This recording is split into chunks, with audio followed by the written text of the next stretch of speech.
ในที่สุดก็ได้พบกันอุตะเองนะมาสนุกกันอีกเต็มที่ไปเลย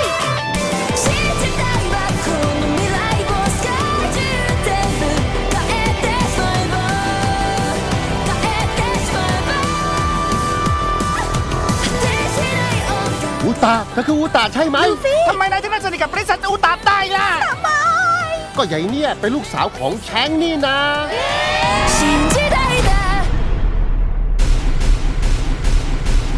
อุตะ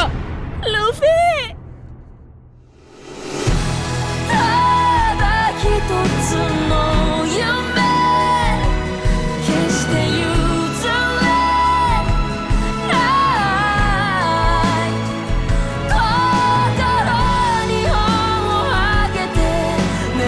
มาคุยเรื่องของอูตะกัน ระหว่างแชงกับอุตะเกิดอะไรขึ้นจริงๆสินะ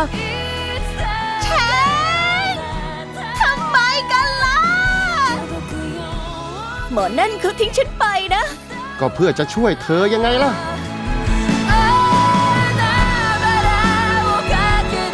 แค่มีบทเพลงของฉันทุกคนก็จะอยู่อย่างสันติและมีความสุข